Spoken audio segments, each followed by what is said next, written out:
Good evening and welcome to Mining the Riches of the Parsha. Tonight is Thursday night. What day is it? Yes, Thursday night, December 14th, 2023. I want to thank every one of you for being here tonight, especially it's a busy night, the last night of Chanukah, and I appreciate and look forward to studying with every one of you tonight. So on Chanukah, we light the Menorah. And the reason we do that is for Pirsume Nisa, to publicize the miracle of Chanukah. How does lighting the menorah publicize the miracle? Well, yes, the lights of the menorah remind us of the lights that were lit by the Chashmonaim, and the fact that we light an additional light every night, we add one each night until tonight all 8 lights are lit. That reflects the miracle of the oil. There was only enough for one night, but it lasted for 8 nights. But what about the menorah itself? How does the menorah itself express and publicize the essence of Chanukah? So let's take a look at the earliest visual image of the menorah. So let's just remember, in the Beit HaMikdash, in the Holy Temple in Jerusalem, the menorah had 7 lights, 1 central stem and 3 branches on either side. The menorah that was lit to rededicate the Beit HaMikdash at the time of Chanukah had 7 lights to it. Of course, the oil lasted for 8 days. So let's not get confused between the 7 and the 8. We, as a policy, do not use a menorah that has 7 lights. We use a menorah that has 8, plus 1 called the shamash. That's a total of 9. Some people will refer to what we light as a Chanukah, the object that holds the lights on Chanukah, because the menorah, you might think, is true that it only had 7 lights. The Chanukah has 8 lights plus a shamash. I have a grandson in New York, and if you tell him that you light a menorah on Chanukah, he will tell you that you are wrong. It is not a menorah, it is a Chanukah. Okay, well, with all due respect to my grandson, you can use either word, it's okay. But let's just remember, in the Beit HaMikdash there were 7 lights, but the one that we use to make a distinction is 8 lights, the 8 nights of Chanukah. I think you may find that this is a surprising origin of this image.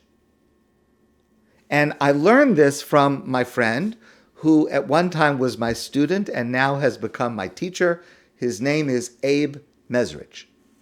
The visual image of the menorah first appears just after the Jewish people leave Egypt and they cross the Red Sea, and they're starting out across the desert, and they are attacked by the army, the nation of Amalek.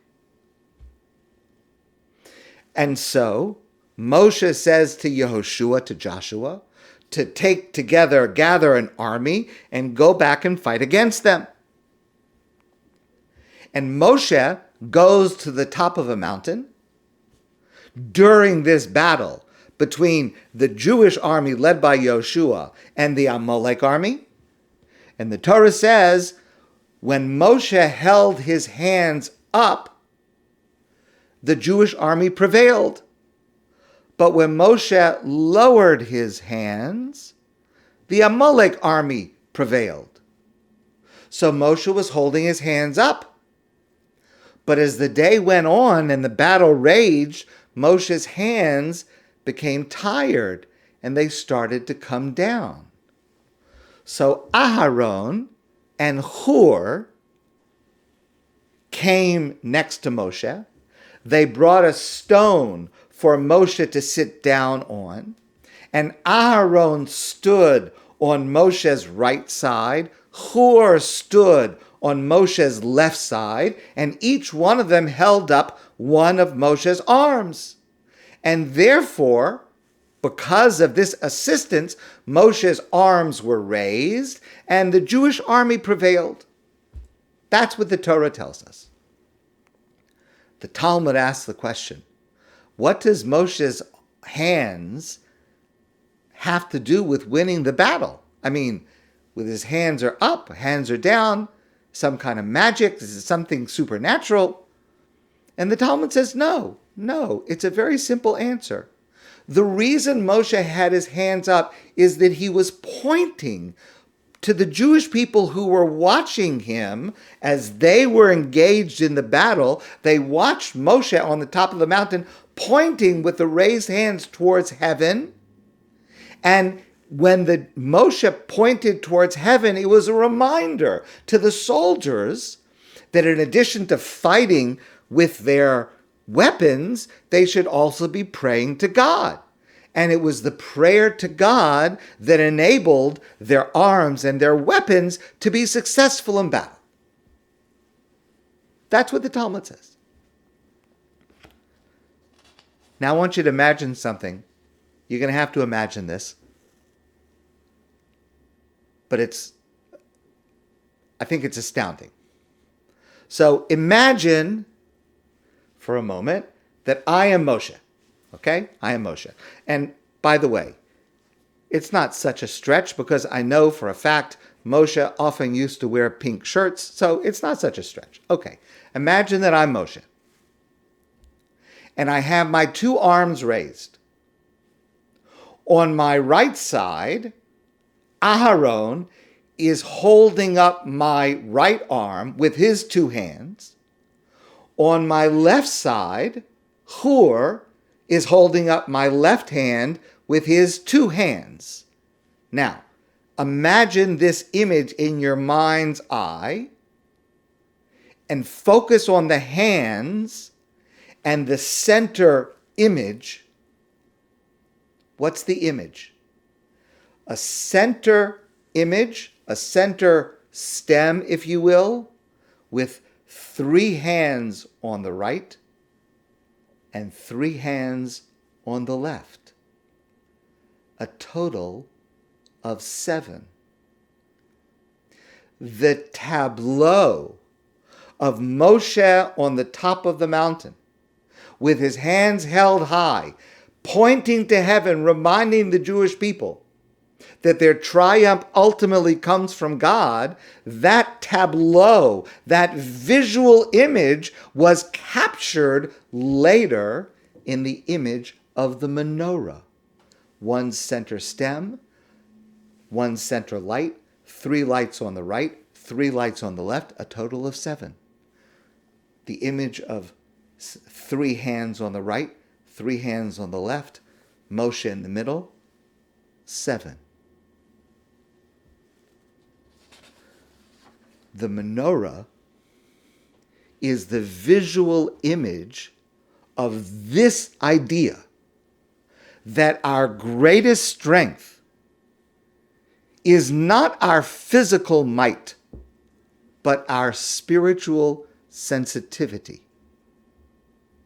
And we are required on Chanukah to publicize this, Pirsume Nisa, to publicize this miracle, because the world must know that we will fight for that, because we cannot survive as Jews if we do not have our connection to God, if we do not have our hands and our hearts pointing to God. We express this, by the way, in the Haftorah that we read on Chanukah on this past Shabbos. The Haftorah from the prophet Zechariah. And it begins, Rani v'simchi bas Zion, rejoice and sing, daughter of Zion. Ki hineni vav shachanti b'solchech Hashem. God says, I'm coming back. I'm going to dwell among you, within you. What a beautiful, beautiful prophecy of the Messianic era. And Vayashav Hamalach Hadober Bi Vayireni Ki Ish Asher Yeur Mishnaso. And then there was an angel, Zechariah, the prophet Zechariah says, there was an angel who woke me up as if I was sleeping. Vayomer Elai, and the angel said to me, this is Zechariah, the prophet, who's speaking. He says, the angel said to me, Ma Torah, what do you see? What do you see in front of you? Vayomer Ra'isi Vihine Menoras Zahav Kula. I see a menorah with 7 lights. Va'an va'omer al hamalach hadober bilemar ma'ela adoni. So I said to the angel, Zechariah, the prophet is saying, I said to the angel, what does this mean? Why am I seeing an image of a menorah? The next line is very curious. I can't understand it. Vayan hamalach hadober bi v'yomer elai. So the angel answered me and said, Halo yodata mahema ela. You know what you're seeing. Why are you asking me what you're seeing? You know what you're seeing.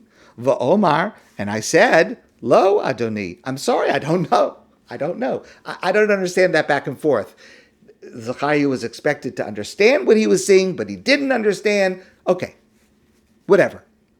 Vaya'an vayomer elai lemor.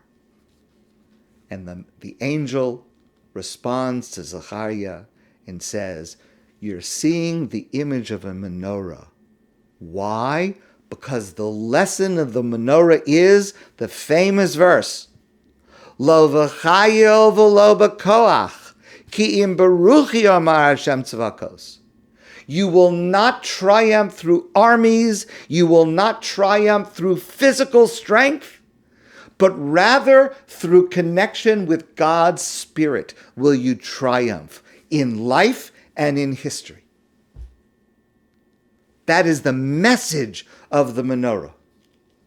And that message is the visual representation of Moshe reminding the Jewish people, the army, while they're fighting, that ultimately your triumph comes from God. Tonight we lit, or we will light, the menorah for the last time, Chanukah this year, all 8 lights. So the mitzvah, of course, is to light the menorah.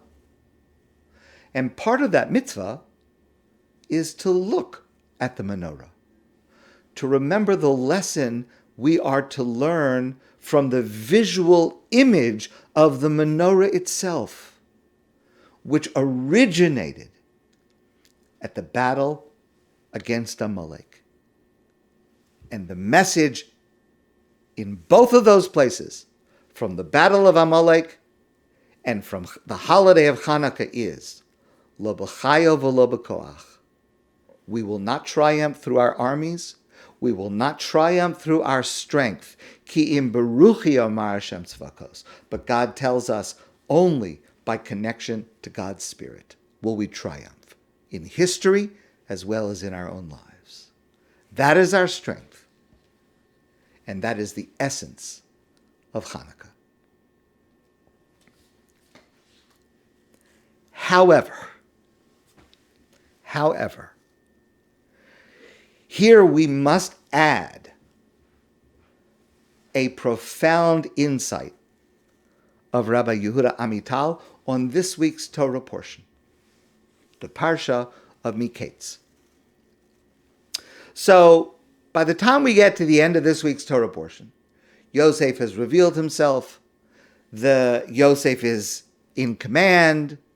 By the time we get to the end, in hindsight, we can see that all of the events that happened in last week's Torah portion and before, all of that is leading up to Yosef being in command in Egypt. He was sold as a slave. Just so happens he was sold into the slavery of this man Potiphar in Egypt. Just so happens he was falsely accused by the man's wife and he was sent to prison. Just so happens that in the prison there were two people that had dreams. Just so happens that he interpreted the dreams correctly. Just so happens that one of them happened to be in a position 2 years later where he was able to say, oh, Yosef could interpret Paro's dreams, and just happened to come up with a plan. And of course, in hindsight, we can see that all of these events are leading to this result. In other words, Yosef had to go through a series of very, very traumatic events, but all of them, in hindsight, we can see, all of them are designed to elevate him to this high position of second in command in Egypt. We discussed this earlier today at our 10 at 9. And that was to be able to bring about this final result of being able to provide not only for the people of Egypt, but for his own family. Okay. But then, when Yosef stands before Paro in our Torah portion of MiKeitz, and Yosef interprets Paro's dreams, and Paro is pleased, finds meaning in the interpretations, then something very strange happened, because Yosef continues. And Yosef says, and here, Paro, is what you should do. Here's the plan of how you should act nationally in order to prepare for the 7 years of famine that I'm telling you will come after the 7 years of plenty. And Yosef comes up with this rather complex economic plan for what Paro should do. It's very, very strange that Yosef, who was being asked to interpret Paro's dreams, also goes on to offer this advice about how Paro should deal with the situation that's coming up. So the Abarbanel says that this was part of the interpretation that God told Yosef. Remember, Yosef says this to Paro, I'm not the one who's interpreting your dreams. It's God who tells me what to say. So God told him how to interpret the dreams. God also told him what advice to give Paro about the economic plan for the next 14 years. Okay, that's the Abarbanel. If that's the case, there's nothing to talk about. But others disagree. Other commentators see the economic plan part as Yosef's own addition. It comes from Yosef himself. So then the question returns, by what rights does Yosef, who has absolutely no experience with any of this, give economic advice to Paro? So I want to share with you the answer that Rabbi Yehuda Amital gives. Let's go back to Avraham. Avraham came upon a mission in life, and that was to establish a nation. This was his vision. To establish a nation, an entire sovereign political entity that would live out the ideals of monotheism and morality. And they would live this in everyday life. And this nation would set an example that the other nations would see, wow, this is amazing. We want to emulate them to lead worldwide to monotheism and morality and serving one God. That was Avraham's mission and goal in life. Yitzchak had the same mission and goal in his life and tried to pursue it. But by the time we get to Yaakov, we see that that plan falls apart.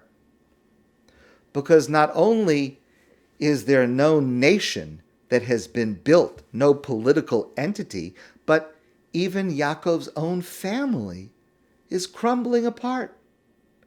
The brothers and selling to slavery, and they wanted to kill him originally. And it appears that the whole plan is not going to work. This idea that started with Abraham to build a nation based on monotheism and morality, that plan, it just didn't go. Until we come to Yosef. Because Yosef saw the flaw in that plan. And the flaw in that plan was, according to Yosef, inspired by God, of course, that you cannot expect to influence others to want to serve one God and to act with morality until you first provide for their basic human physical needs. If people don't have food to eat, they're not going to listen to you about how to serve God. So if you want a sovereign nation, if you want a political entity, if you want to lead a large group of people, you can't start with the religious part, with the spiritual part. You must start with the material part. You've got to provide them with food. And so Yosef created an economic framework. And the idea was that that would be the basis of providing for society. And once you provided for people's basic physical material needs, then you can go on to influence them to their spiritual goals. And Rav Amital says that this is advice that comes to us today in a practical way. The modern state of Israel, if it is to achieve any spiritual heights, must first provide for its citizens, its people. It must provide food. It must provide safety. It must provide security. It must defend them and provide for their basic needs. And only when that is established, then can there be a flourishing of the spirituality of the Jewish people in the state of Israel. Only then can we fulfill our spiritual destiny of being a light to the nations. So yes, our hands and our hearts are pointed toward God. But first, we have to feed our people. And we have to defend our people. We have to provide them with security. Only then can we pursue the spiritual connection with God.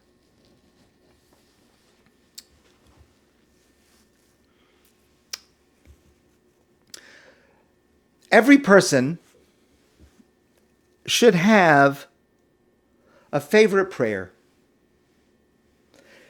Every person who prays should have a particular connection, a meaningful, inspiring, relevant connection with one prayer. We say a lot of prayers, but there should be one prayer that speaks to you, that speaks to me. And of course it can change because we say lots of prayers. And if we take it seriously at different times, for different reasons, different prayers will take on heightened significance. There's a prayer that we've been saying over these last days connected to Chanukah, the HaNissim prayer that talks about the miracle of Chanukah. We've discussed this before. That prayer is found in the Amidah, the Shemona Esrei, the standing prayer, the daily prayer, as part of the paragraph of Modim, the paragraph of thanksgiving. We give thanks to God, and then we say we also give thanks to God for the miracle of Chanukah that we're celebrating. In my mind, I connect Chanukah with the paragraph before Modim. The paragraph which starts with the words Retzei. that prayer has a special meaning for me personally. I feel a special connection to that paragraph.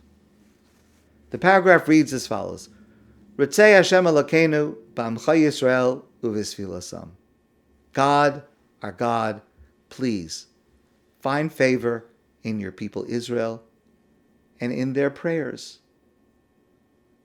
And the paragraph ends, Usil ratzon tamid avodas Yisrael amecha. God, may it be your will that the service that we, your people Israel, serve you with, that service should find favor in your eyes. I have the privilege to study and teach how to serve God, to study and teach Torah. It's an amazing privilege and honor. It's a privilege, it's an honor, it's a responsibility. Because what if I get it wrong? What if I teach something about how people should serve God and it's wrong? It's not what God wants. I would be in big trouble. And so I think about these words in very, very personal terms. Ushil ratzon tamid avodas Yisrael amecha. Please, God, let it be that the way that people are serving you, God, at least based on what I have said to them, let it be right.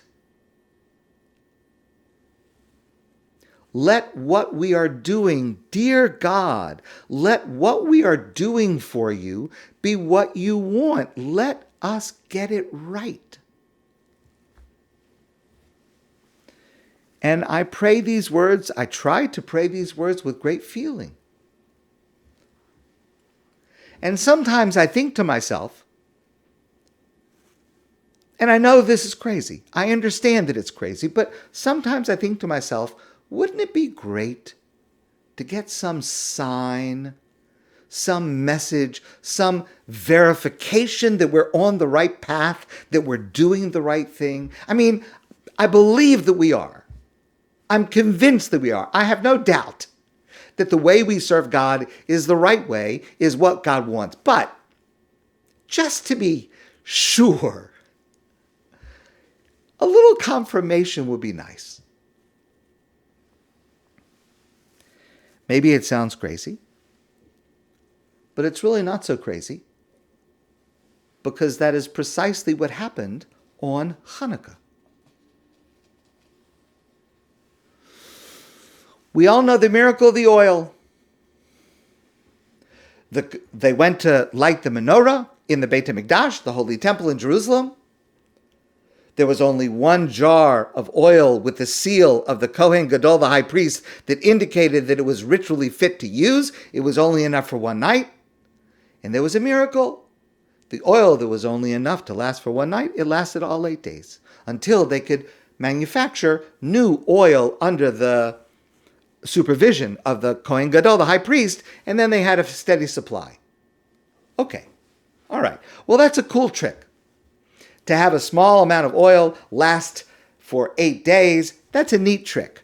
But let me just ask you a question. I mean, does it really matter? What's the big deal? After 7 days, you have as much oil as you need. I mean, why do we even remember this miracle? Yes, of course. Yes, it's very nice that there was this way to logistically overcome the fact that it would take 7 days to make the new oil. But, I mean, why is that really such a big deal? I'll tell you why it's such a big deal. Because Chanukah happened when the Jewish people returned to the Beit HaMikdash after approximately 3 years of halted service. Because of the assimilation, because of the Assyrian Greeks, there was no worship of God in the Beit HaMikdash for about 3 years. Instead, God forbid, there was idol worship there.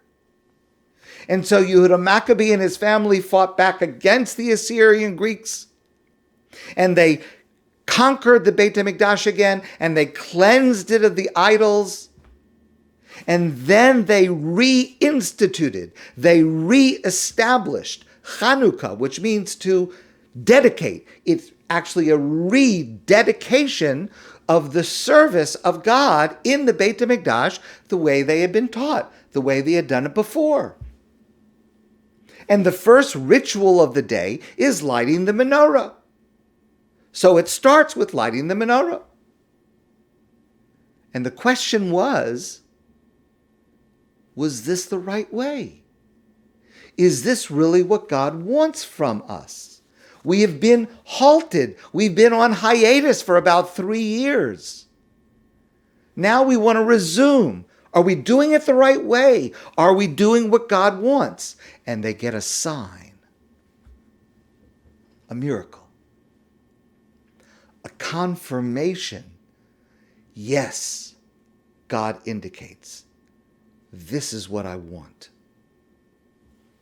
And God says, through this miracle, if you make the effort, God says, I will help you. If you light the menorah as I have instructed you, as you are doing, even if you don't have enough oil, God says, I will recognize your effort, your dedication, and I will show you that you're doing it right, that I am pleased with what you are doing. It is a confirmation of the correctness of the way we worship God. In other words, Chanukah is an answer to the prayer of Retzei. In Retzei we say, I hope, God, we're doing it right. Comes along Chanukah and says to us, God's giving us a message. Yes, you're doing it right. Yes, that is how I want to be served. And so, on Chanukah, we light the menorah. We eat latkes and sufganiyot to remember this miracle of the oil, because it's not just a trick. It is something that is essential. But the fact that our sages established Chanukah as a Yom Tov for the entire Jewish people to be observed every single year, that means that the answer of Chanukah to Retzei is ongoing. It is still valid. It's valid right now. We're celebrating Chanukah every year right now. We're celebrating Chanukah. We're celebrating this miracle, and God is saying to us, it's not a trick. God is saying to us right now, I'm pleased with your service. You're doing it right. Keep going the way you're going. And what greater joy in life can there be than for God to say, you're doing the right thing?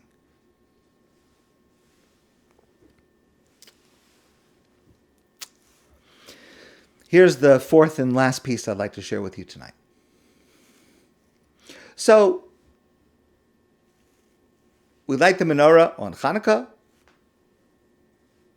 and the significance of the menorah really is in two parts.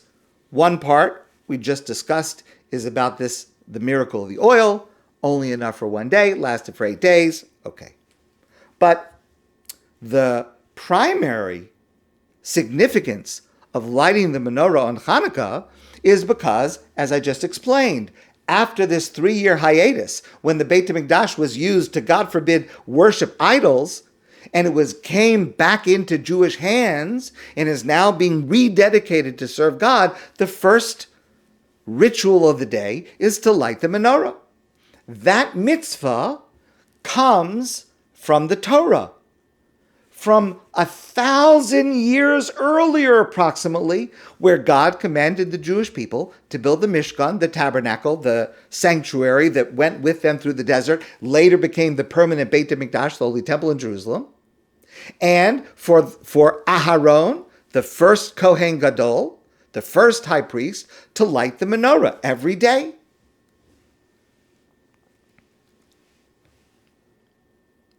And the menorah lit every day in the Beit HaMikdash was a visual expression of Hashra'as Hashchina, the fact that God's presence dwelled within the temple and within the Jewish people. When we were exiled, there was no Hashra'as Hashchina. God's presence was not within us.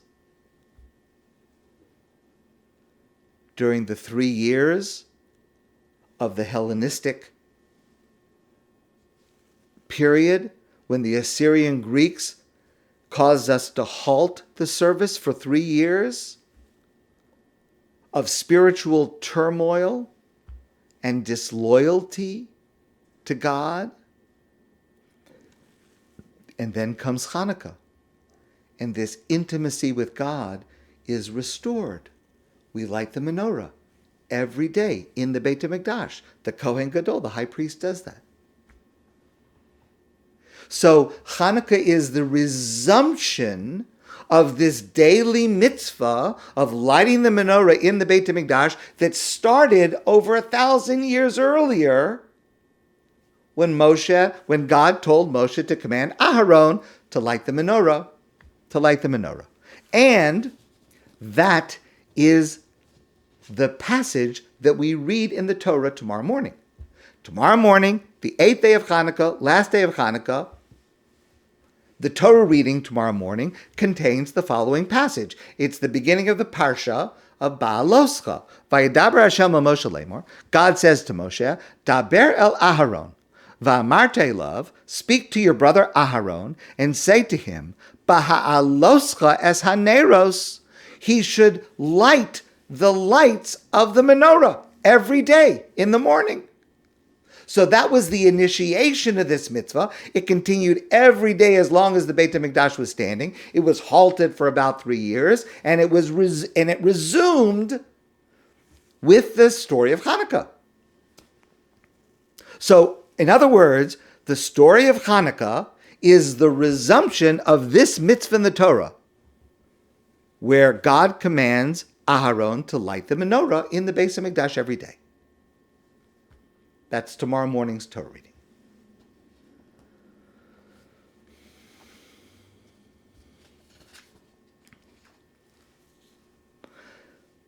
So there's a question that I have always had. God commands Aharon, Baha'aloscha es haneros. So the translation is to light the menorah. But Baha'aloscha is a very unusual word to use. I mean, the Torah could have said, light the menorah, or create the flame of the menorah. Baha'aloscha has the root word ola, or aliyah, which means to lift up. So, in a literal sense, what God is saying to Aharon is, I want you to lift up the flame on the menorah every day. It's a strange way to say it. It's a strange word to use. So Rashi says that the reason for this unusual word to use to mean light the menorah, shetzarech lahadlik ad sheteh shalheves ola me'aleh, that it was necessary to light the wick of the light until the flame was going up on its own. In other words, we're at the 8th night, so we have a little experience. And you know, if you take the shamash candle, the light, and you touch it to the wick, it doesn't immediately light. If you just touch it to the wick and remove it right away, the wick may not light. You have to hold it there, sometimes for a few seconds, until the flame is burning on its own. So therefore, the Torah says, Ba'aloscha, when you raise it up, meaning when the wick is lit and burning on its own. So I always had the following question. How else can you light a light? how else can you light the menorah? I mean, if you don't hold the flame, if you don't hold the shamash candle next to the wick until the wick is lit by itself, it's just going to go out. It's not called lighting. What is the idea that Rashi is teaching us, that the Torah is teaching us? You have to light until it is lit on its own. I mean, there's no other way to light it. That's just obvious. I always had this question, and I think now I have an answer, and I want to share that with you.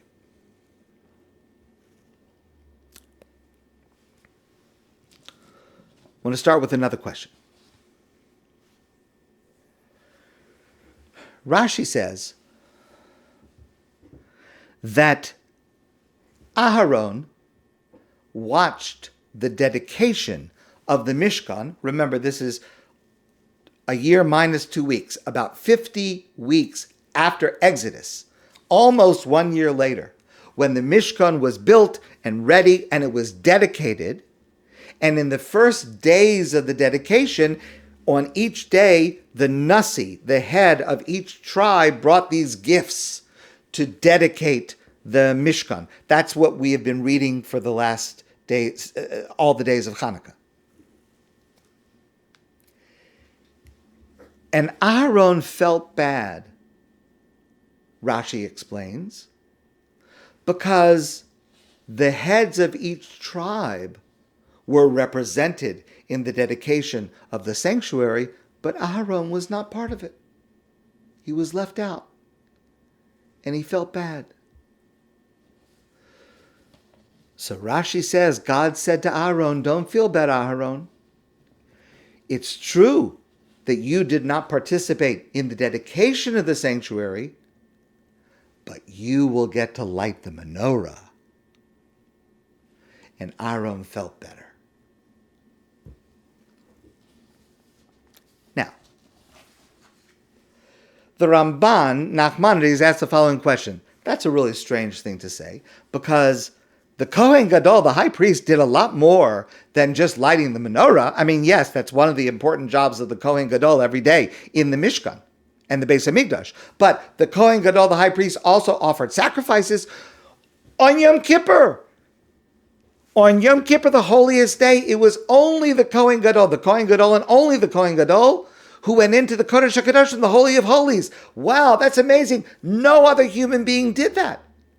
I mean, it would seem to me, if God wants to make Aaron feel better, don't feel bad. Even though you didn't participate in the dedication, you have a bigger role later. I would have said, Aaron, you have a bigger role later. You're going to get in to go into the Kodesh HaKadoshim, the Holy of Holies, on Yom Kippur, the holiest day. They're not going to get to do that. Why would God, so to speak, make Aaron feel better by telling him he's going to light the menorah? And the Ramban says, no.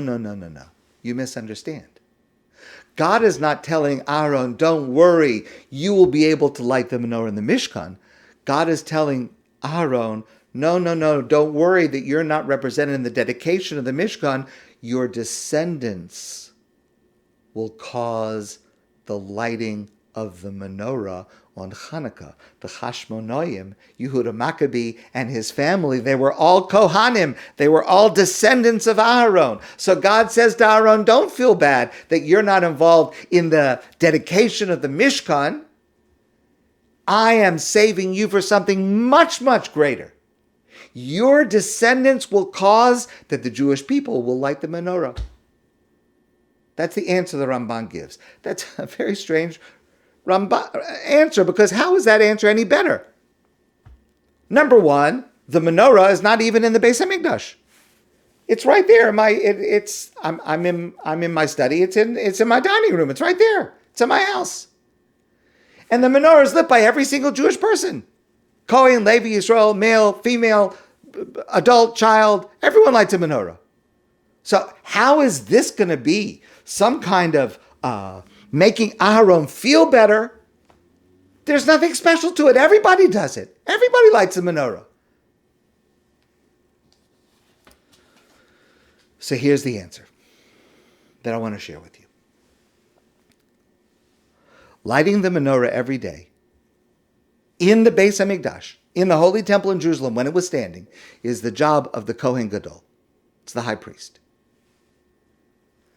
With Chanukah, lighting the menorah becomes the job of every single Jew for 8 days on Chanukah. And what every single Jew does on Chanukah is the same visual representation of Hashras Hashchina, the fact that God's presence dwells within us, the same as it was when the Kohen Gadol did it in the Beit HaMikdash. Aaron was not being petty.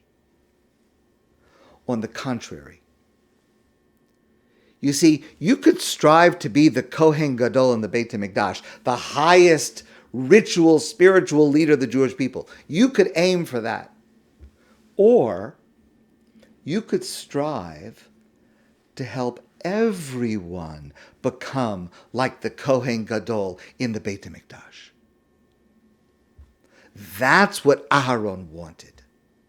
That is what made Aaron feel better. The fact that his descendants would cause that not only the Kohen Gadol would light the menorah, but every single Jew would achieve that level of holiness. And every single home would achieve that level of holiness of the Beit HaMikdash on the 8 days of Chanukah. God said to Aaron, you, through your descendants, will enable every single Jew in their home, wherever they are on Chanukah, to do what now only you can do, and only in the Mishkan, only in the Beis HaMikdash. That's the meaning of Ad Shetei Shal Heves Olamei Aleh. You light the light until it is able to light other lights. You light the light in order that you are not just a giver, but you are enabling the other to be able to reach your level, to also give to others.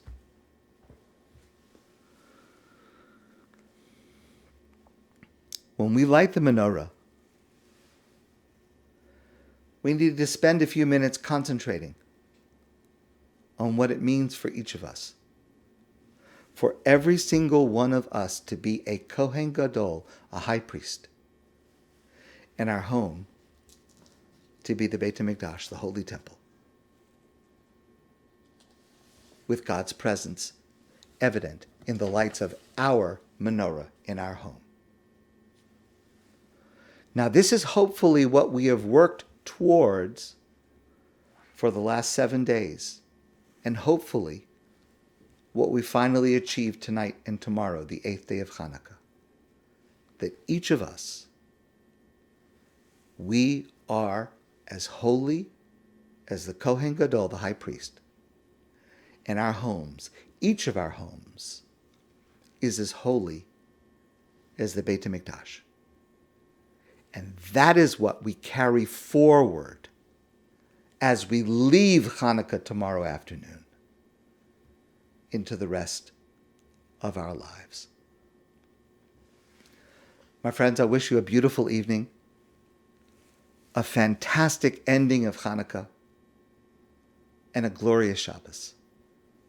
And I look forward to seeing you soon in person.